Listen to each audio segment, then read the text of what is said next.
He thought it was just another routine flight, until a racist cop stopped him at the airport and arrested him for boarding his own plane.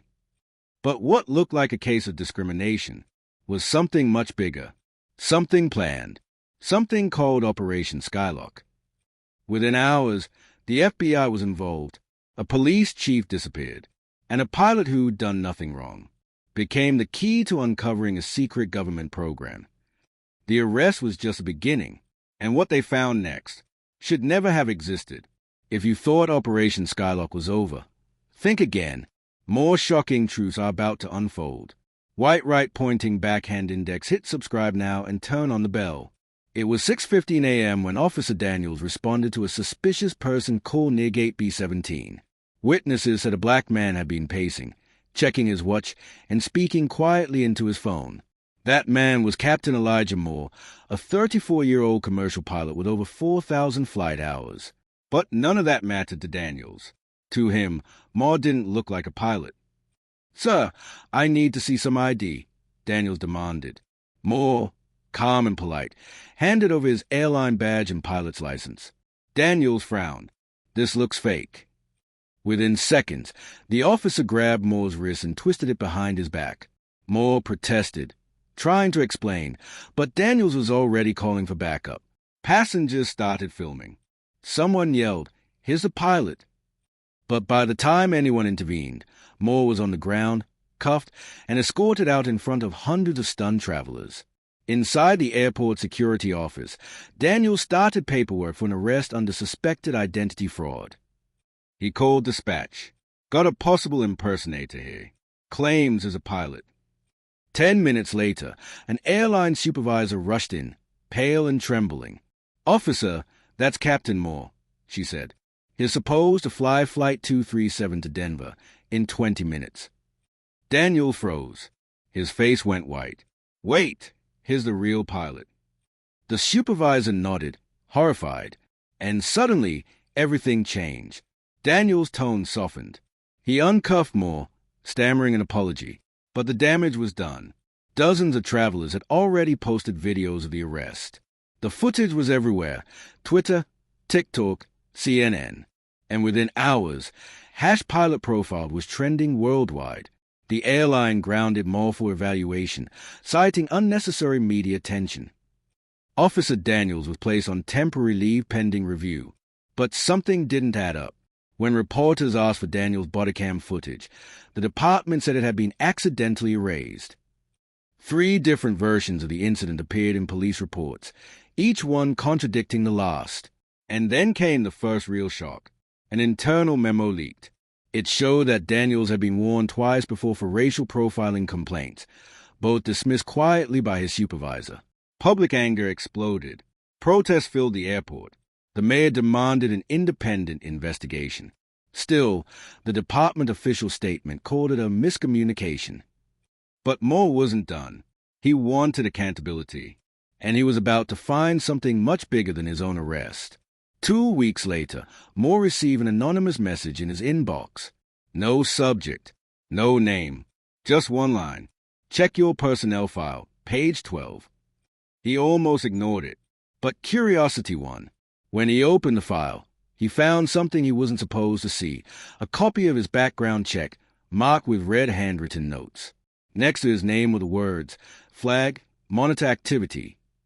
Someone inside the department had been tracking him. And not just him. There were 4 other names, all black pilots from the same airline, all flagged, all marked monitor. Moore felt sick. He printed the file and drove straight to his union representative. Within 24 hours, the FAA launched an internal review. But before they could announce anything, something strange happened. The next morning, Moore's employee portal went offline. His name disappeared from the company database. When he tried to call HR, no one picked up. He drove to headquarters. His ID didn't scan. Security told him, "You're not on the roster anymore." He showed them proof: flight logs, contracts, his badge. They shrugged. "Sorry, sir, you've been terminated."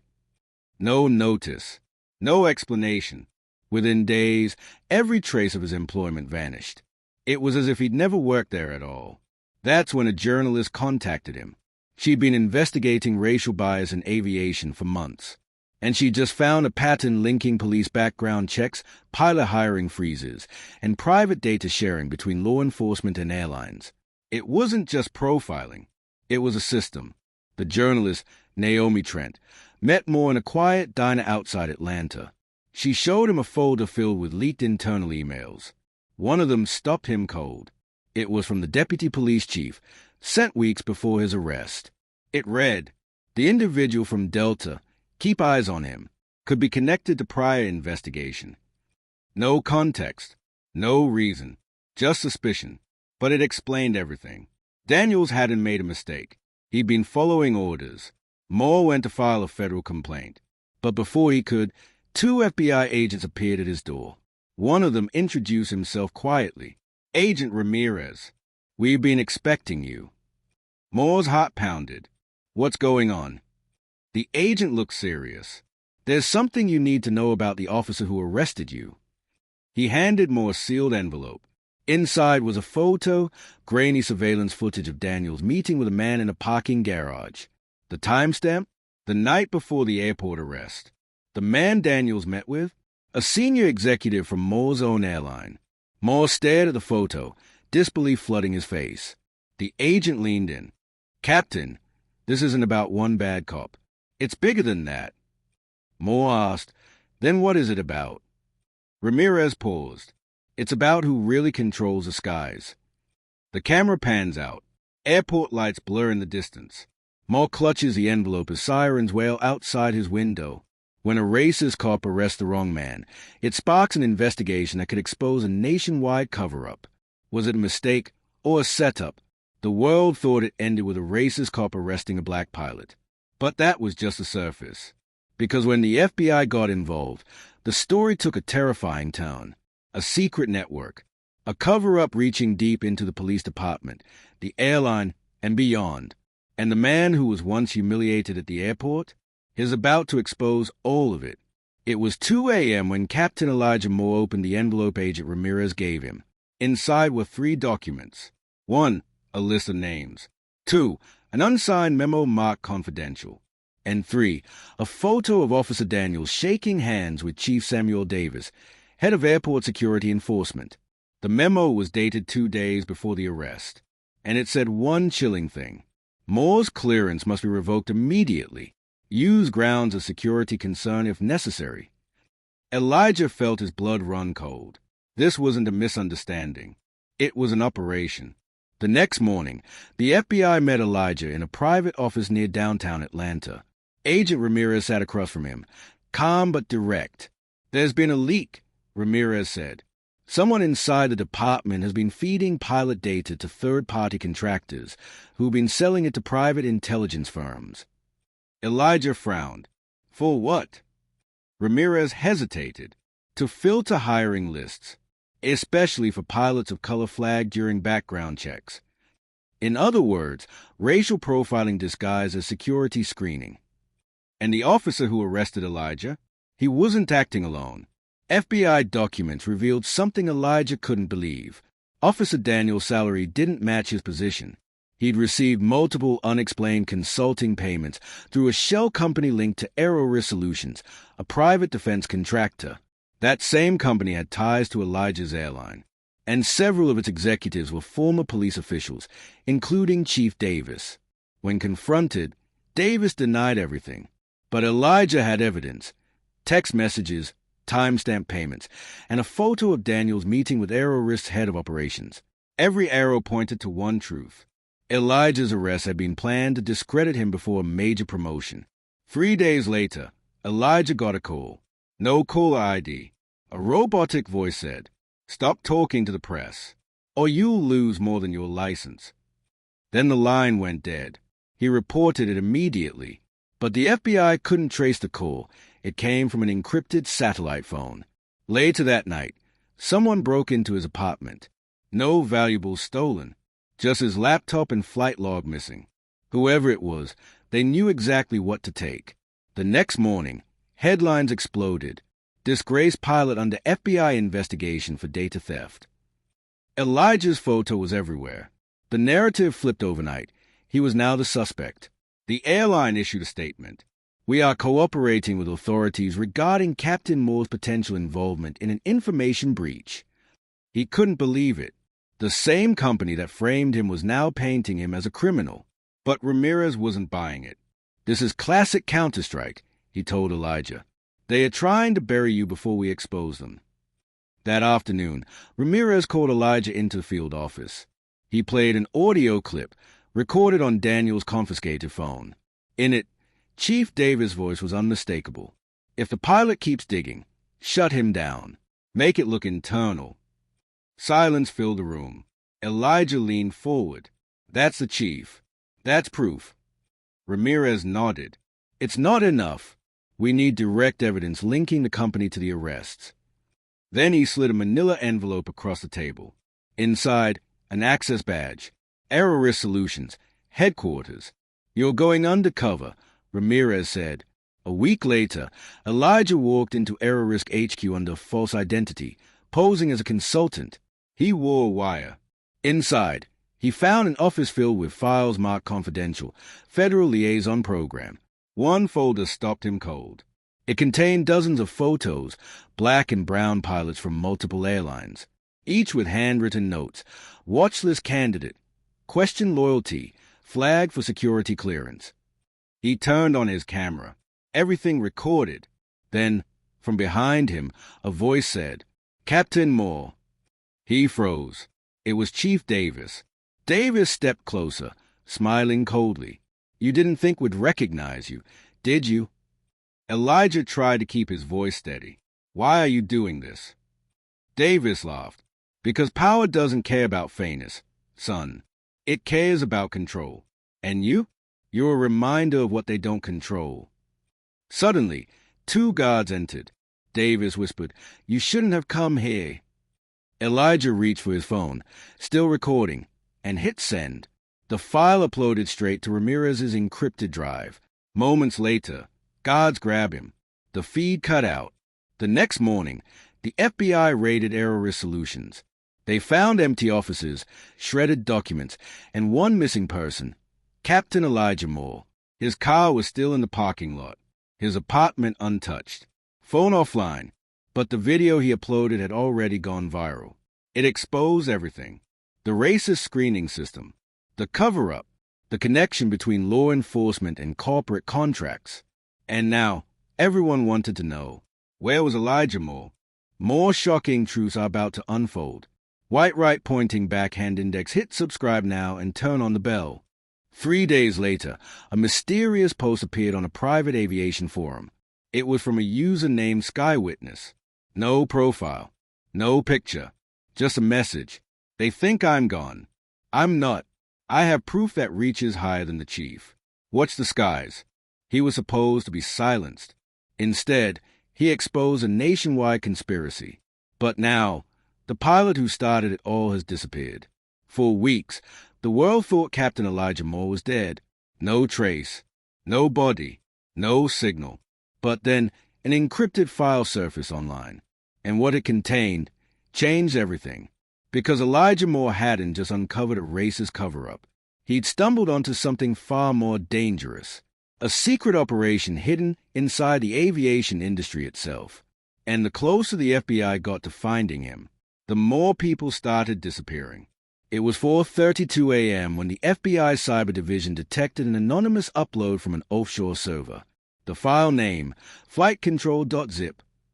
Inside were hundreds of internal emails, memos, and payment logs, each connecting Error Risk Solutions to top executives at multiple airlines and law enforcement agencies.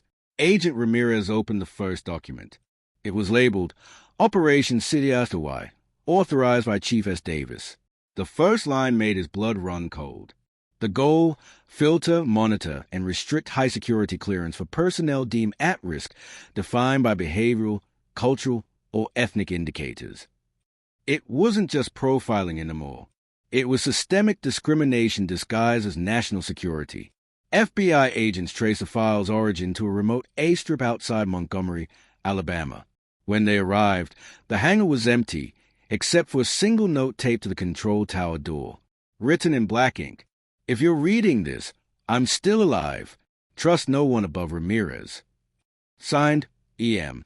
The team realized Elijah had gone off the grid, leaving digital breadcrumbs only Ramirez could decode. The second file in the data drop contained airport security footage that had never been seen before. It showed Officer Daniels and Chief Davis meeting inside the control room the night before Elijah's arrest. Daniels handed Davis a flash drive.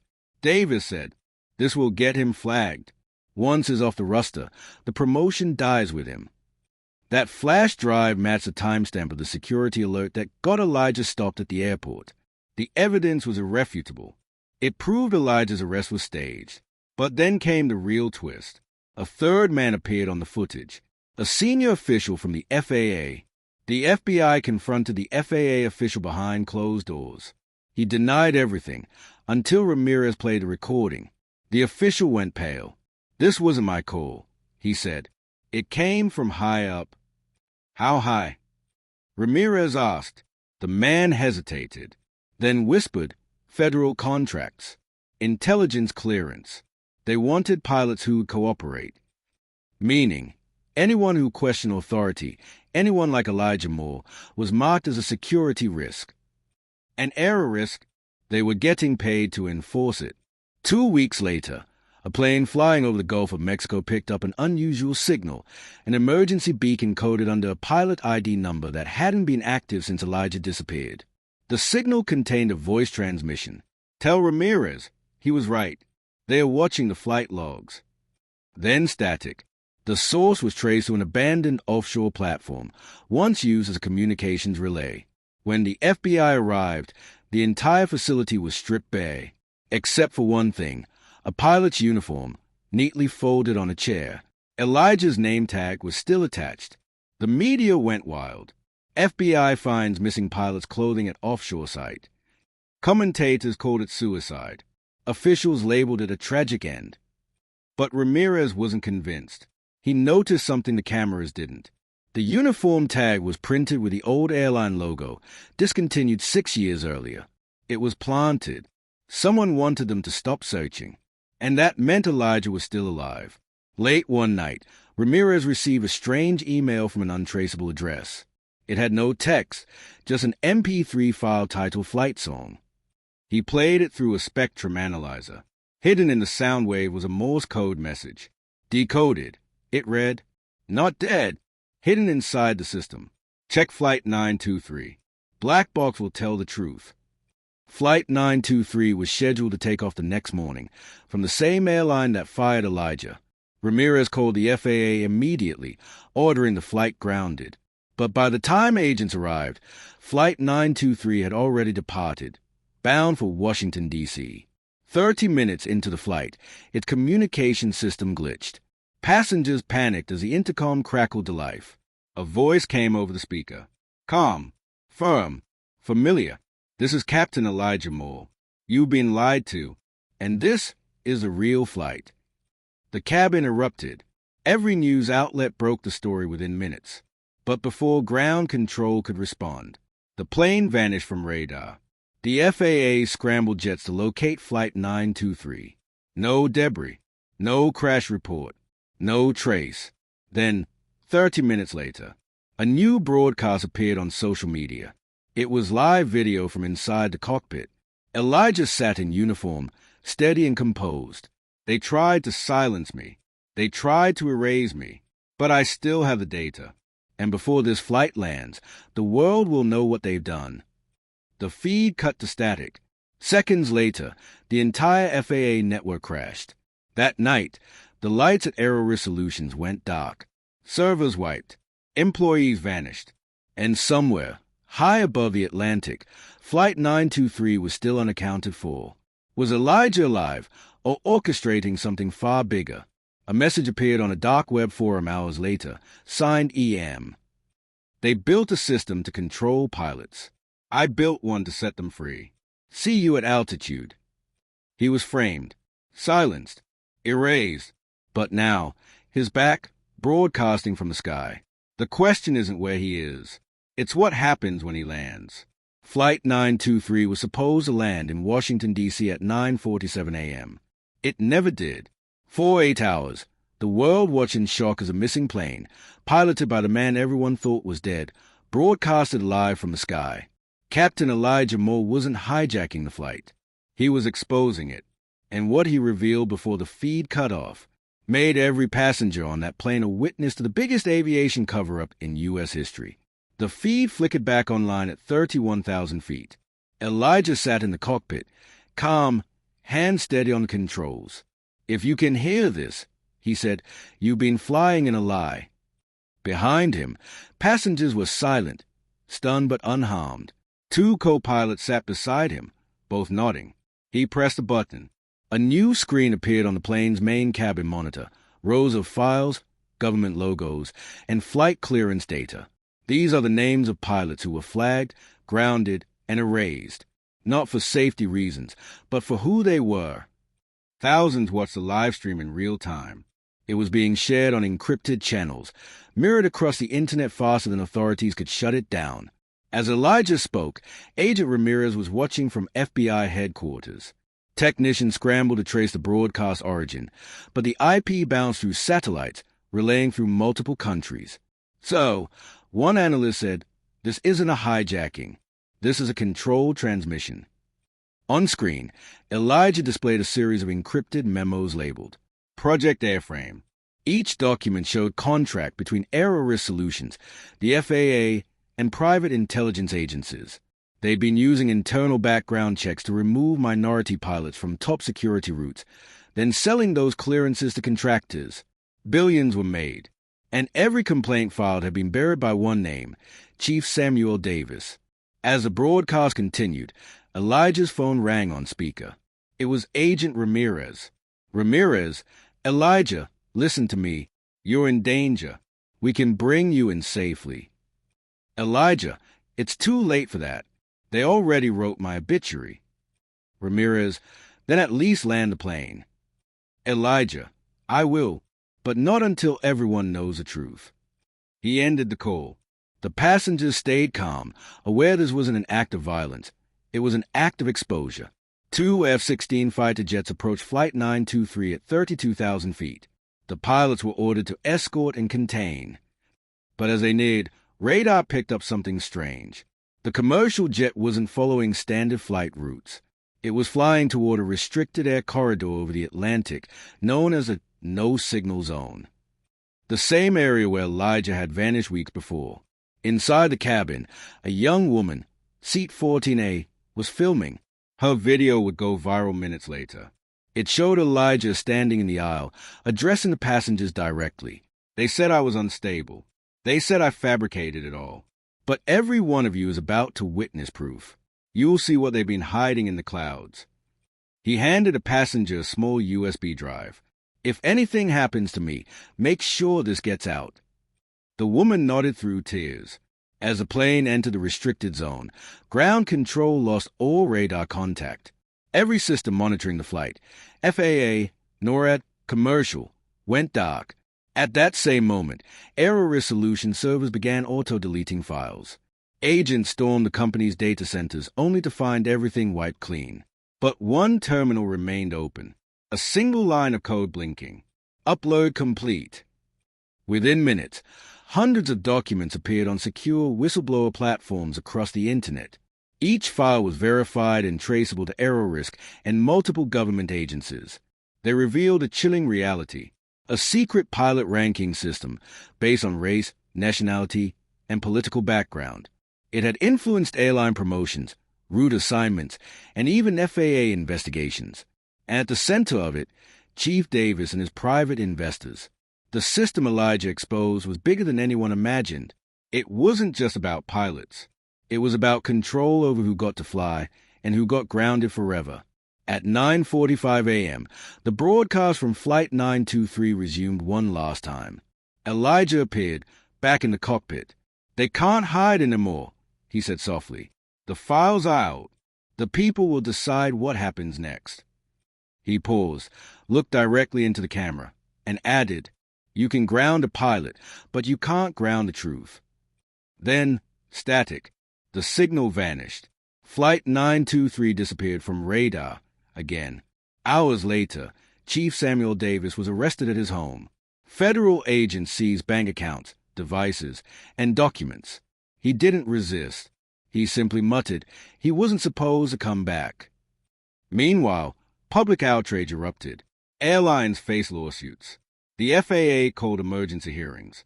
But still, no trace of Flight 923. 3 days later, a fisherman off the coast of Bermuda reported seeing something in the sky. A large passenger jet flying low, lights dim, moving silently east. The next morning, journalists received anonymous packages, each containing encrypted video clips labeled Flight 923 recovered. The first frame? Elijah Moore in the cockpit, alive, calm, smiling. "This isn't the end," he said. "It's only the beginning." He exposed a billion-dollar conspiracy from 30,000 feet. The files are out. The system is burning. But Flight 923 is still missing. And the pilot who changed everything may not be done yet. The world thought the case was over. The angry pilot had been cleared. The racist cop had been exposed. But what happened next, no one was ready for.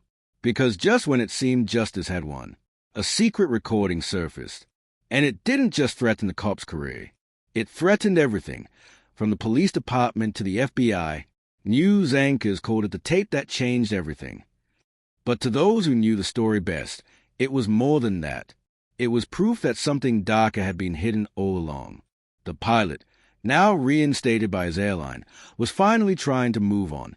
He'd spent months fighting lies, humiliation, and public scrutiny. But one night, a mysterious package arrived at his door. No return address. Just a small black flash drive taped inside a folded note. The note read, "You were never supposed to see this." He hesitated. His hands trembled as he plugged it into his laptop. Static. Then, the chilling sound of a familiar voice. "Chief Samuel Davis. Make sure Brooks doesn't make it to that flight. I don't care how you do it. We'll say he resisted. That'll shut him down for good." The pilot froze. He replayed it again. And again. His pulse quickened. That voice. That name. Brooks. That was him. It was undeniable. The same chief who went on television saying the arrest was a misunderstanding. Had ordered it. He grabbed his phone. He called Detective Naomi Trent, the only cop who had stood by him. "Naomi, it's me. You need to hear this." "What is it?" "I think I have proof they set me up." The pilot backed away from the window, pulse racing. "Then we have to move. Now." They switched cars twice before stopping under a dim parking structure. Rain poured outside. The sound of thunder covered their voices. Naomi checked her weapon. Ramirez checked his phone. Burner only, no signal. The pilot stared out into the rain. "They killed that man," he said quietly. "And they'll kill us too." Naomi shook her head. "Not if we get to the right people first." But Ramirez hesitated. "There are no right people anymore, Naomi. The corruption runs all the way up." "How high?" she asked. He met her eyes. "Federal high." News reports flooded social media. Chief Davis was still missing. The city's mayor denied involvement, and the police department had gone silent. Then, late that night, a mysterious video was uploaded by an anonymous account called The Black Box. The video showed footage from an airport security camera. It captured the moment before the pilot's arrest. But there was something no one had seen before.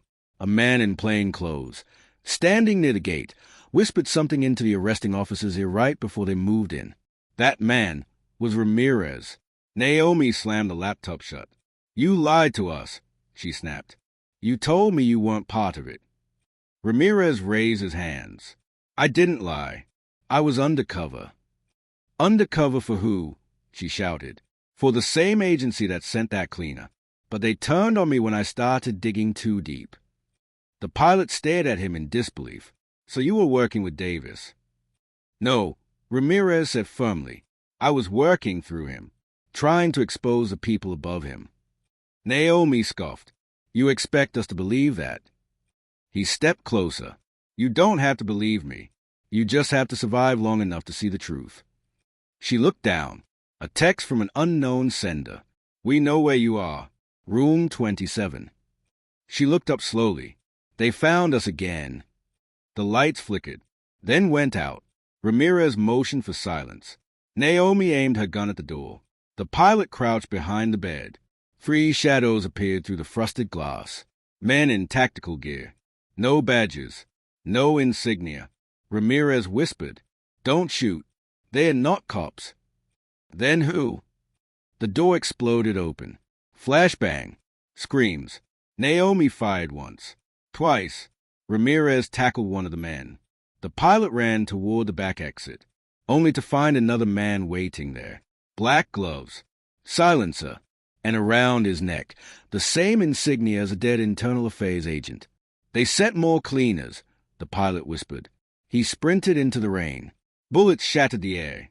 He ducked behind dumpsters, jumped over puddles, and ran until his lungs burned. He didn't look back, not until he heard Naomi scream his name. He turned, and saw her being dragged into a black SUV. Ramirez was nowhere in sight. The SUV sped off into the night. The pilot chased it, slipping on wet asphalt, shouting, but it vanished around the corner. And just like that, she was gone. Hours later, drenched and exhausted, he sat in a 24-hour diner. Only a few people inside. A flickering TV showed breaking news. Detective Naomi Trent declared missing. FBI agent under investigation. His hands shook. He didn't know where to go. Didn't know who to trust. Then, from behind the counter, the waitress slid a note toward him. "This is for you," she said quietly. He unfolded it.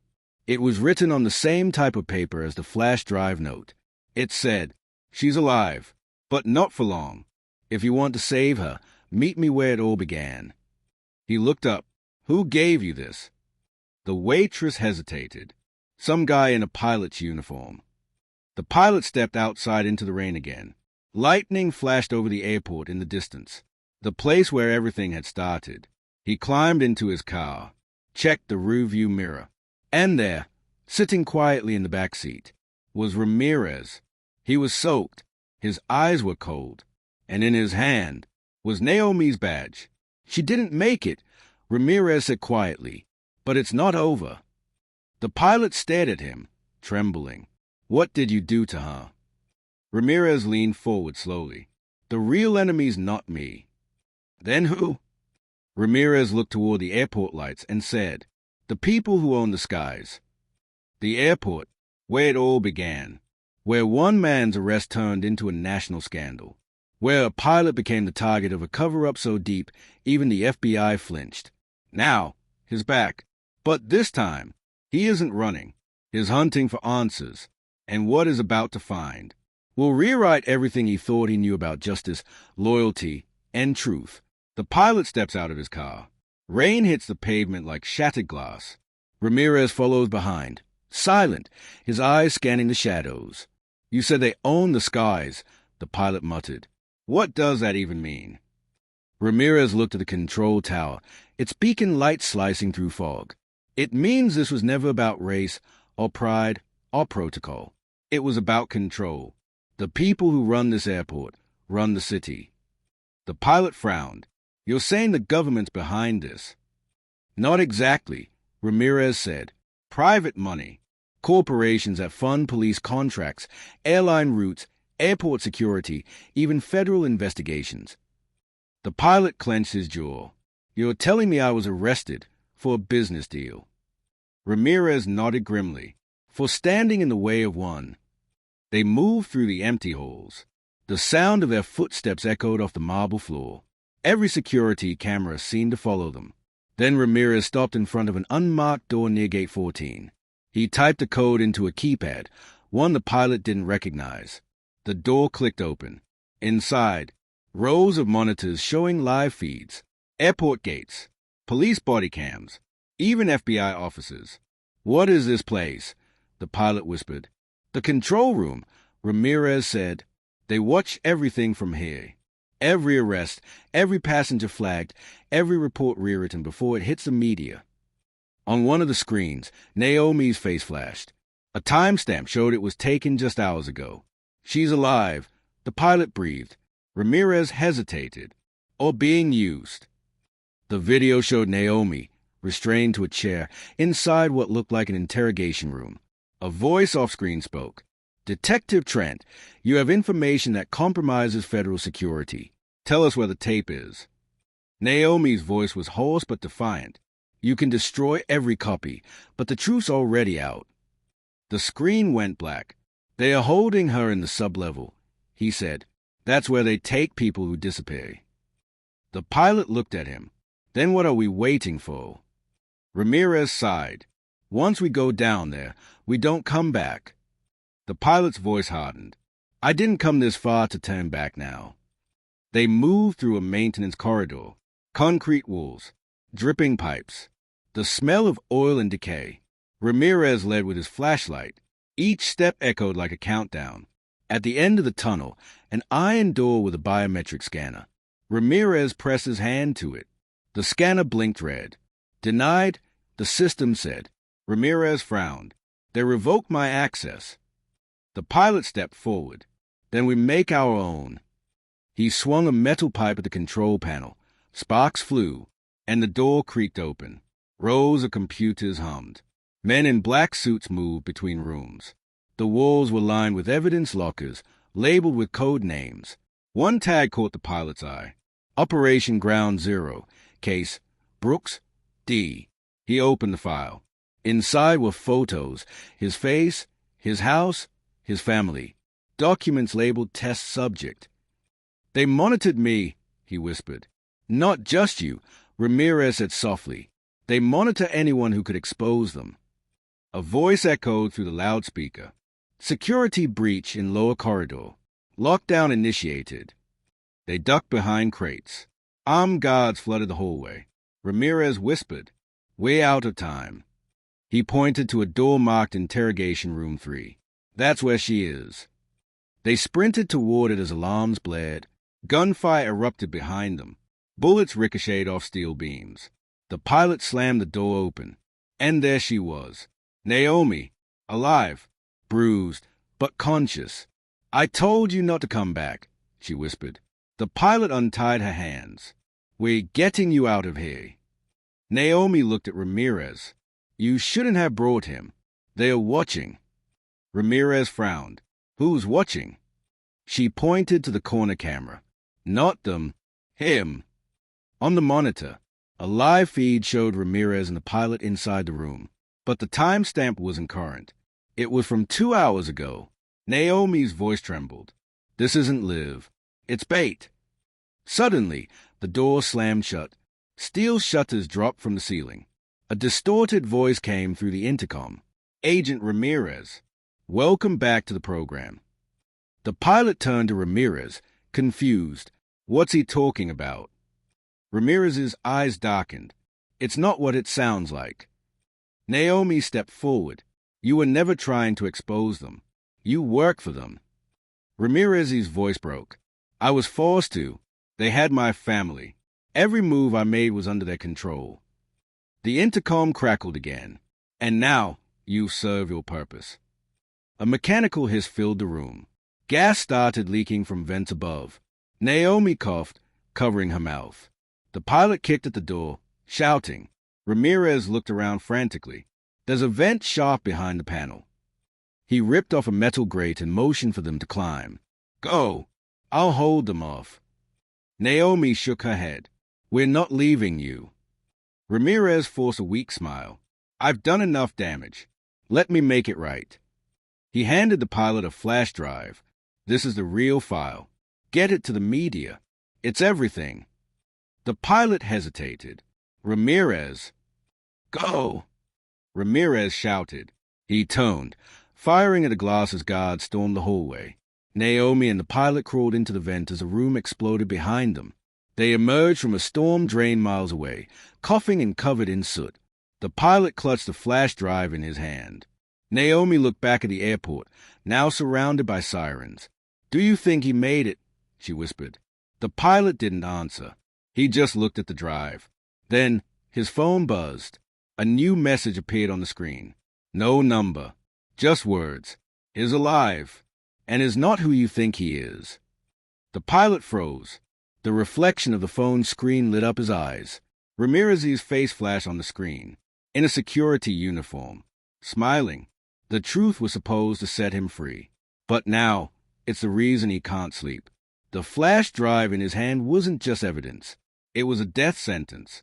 Because inside that drive was a secret that killed a police chief, framed a pilot, and nearly buried an entire investigation. And it all pointed to one thing. Flight 702, the flight that never landed. The pilot sat alone, laptop open. Naomi paced behind him, bruised and exhausted.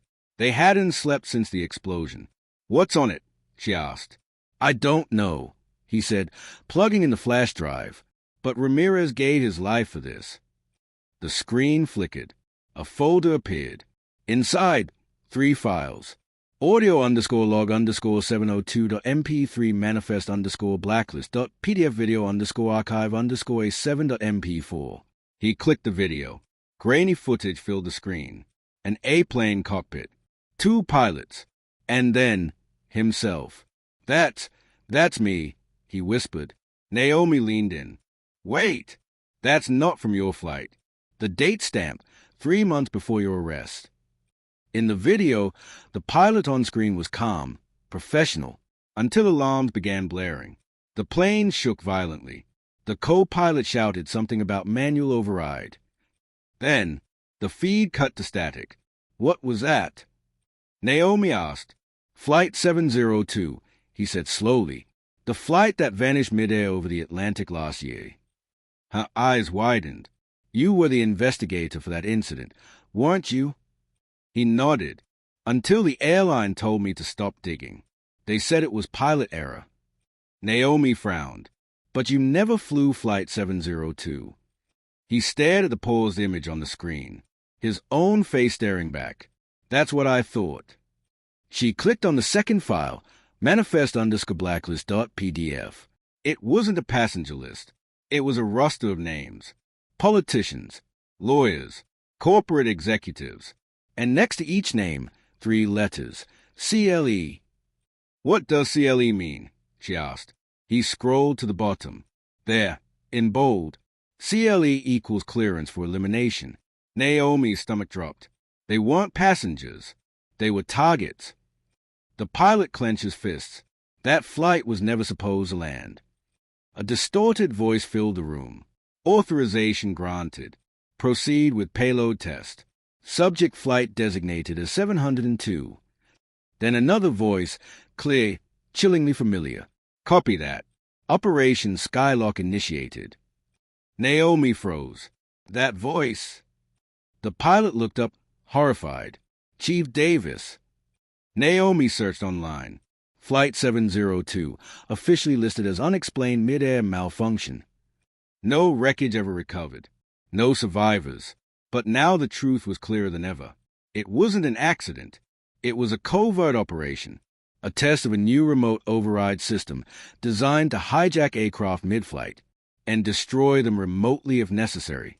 And the man blamed for it all was the same pilot sitting in that motel room.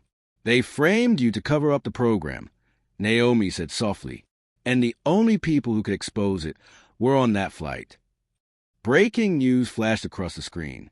Former FBI agent Ramirez confirmed alive, spotted at private airstrip outside the city. Officials deny comment.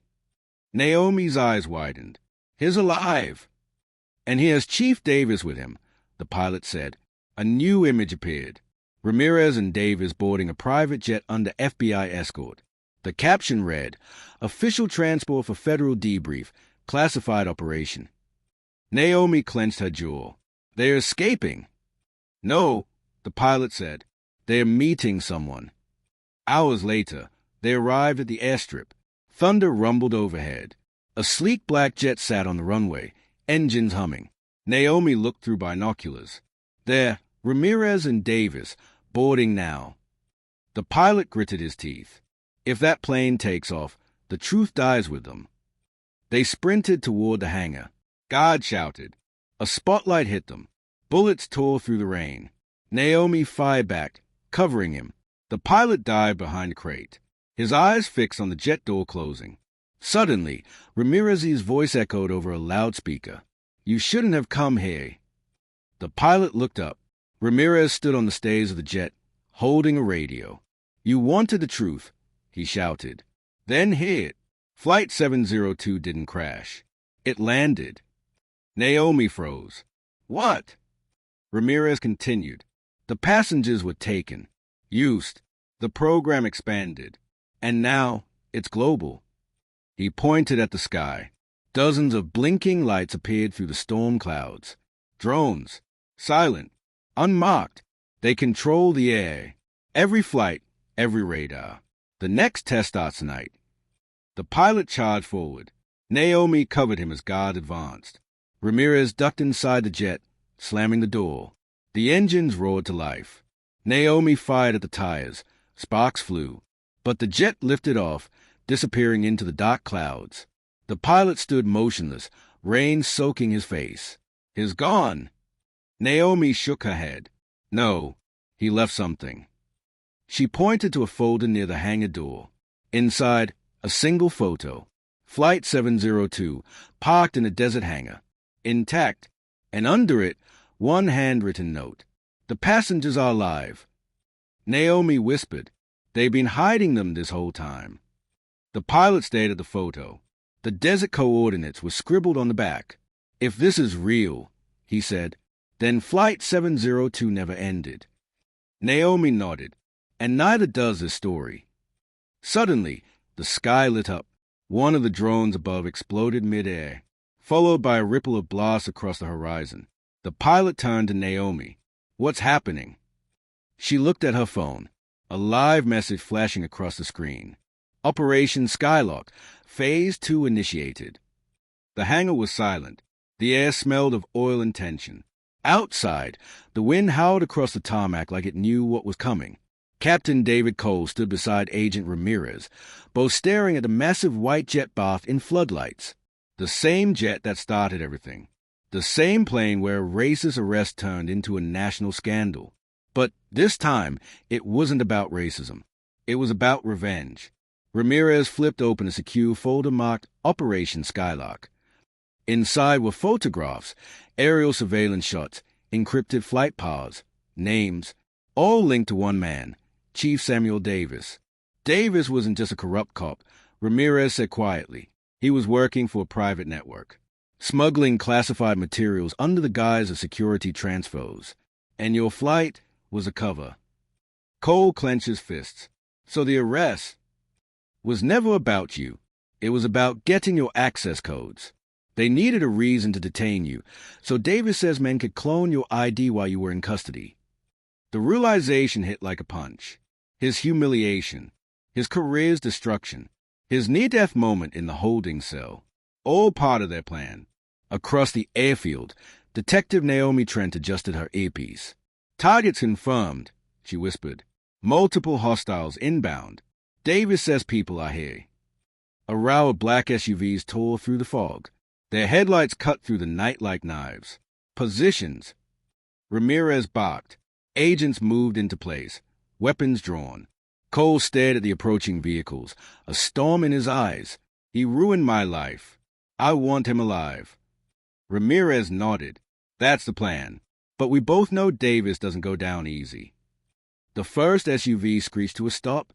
Out stepped Chief Samuel Davis, dressed in black, wearing his old police badge like a twisted trophy. His smirk gleamed under the hangar lights. Well, Davis said, voice dripping with mockery. The pilot who thought he could fly above the law. Cole didn't move. "You framed me to protect your operation. But it's over, Davis." Davis laughed. "No, you're over. You just don't know it yet." He raised a remote in his hand and pressed a button. An alarm blared. Inside the hangar, the plane's cargo bay opened, revealing rows of metal cases marked top secret. Defense intel. If you thought Operation Skylock was over, think again. More shocking truths are about to unfold. White right pointing backhand index. Hit subscribe now and turn on the bell. Naomi gasped through the comms. They wired the jet. It's rigged. Ramirez shouted, "Disarm it. Now." Cole ran for the plane. His heart pounded louder than the sirens. Inside the cockpit, warning lights flashed red. Naomi and 2 agents burst into the cargo hold. 2 minutes of detonation, she yelled. They scrambled over crates, cutting wires, tracing circuits. Outside, bullets erupted. Davis says men opened fire. Ramirez ducked behind a fuel drum, shouting into his MIC, "Cole, get out of there." But Cole didn't move. He slammed the cockpit switch, rerouting power from the engines to the bomb panel. Sweat streamed down his forehead. He whispered, "You grounded me once, Davis. Not again." Davis walked closer, shielding himself behind the truck door. "Don't be a hero, Cole. That bomb's not meant to kill. It's meant to erase. Every trace of Skylock, gone, including you." Cole's fingers hovered over the last wire. "Then I'll make sure you go down with it." 30 seconds. Naomi screamed. Cole snatched the comm radio. "Naomi, get everyone clear. Now." "Not without you." "That's an order."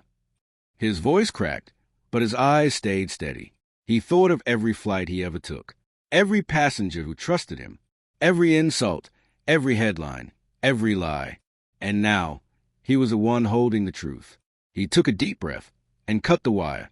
The timer froze. Silence. Ramirez exhaled. "We're good." Bombs neutralized. But before relief could sink in, a gunshot echoed. Cole fell to one knee. Davis stood at the hangar door, smoking gun in hand, fury twisting his face. "You should have stayed quiet." Naomi fired back. 2 shots. Davis staggered, dropped his gun, and collapsed. The echo hung in the air like a final judgment. Minutes later, blue and red lights filled the hangar. SWAT teams secured the area. The FBI tagged the jet as evidence.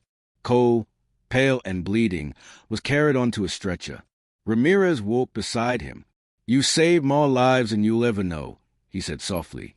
Cole managed a weak smile. "Then tell them the truth." "I will." Ramirez placed a hand on his shoulder. "Operation Skylock is over." But as the medics loaded Cole into the ambulance, Naomi's phone buzzed. A text from an unknown number. "You stopped the wrong plane." Her blood ran cold. She turned toward the runway. In the distance, another jet, identical to the first, lifted off into the night sky. Ramirez followed her gaze. "No," he whispered. The second plane vanished into the clouds, engines roaring toward the horizon. Cole opened his eyes weakly from the stretcher. What's happening?" Naomi stared upward, voice trembling. "Skylock isn't over. It's just beginning. If you thought Operation Skylock was over, think again. More shocking truths are about to unfold. White right pointing backhand index. Hit subscribe now and turn on the bell.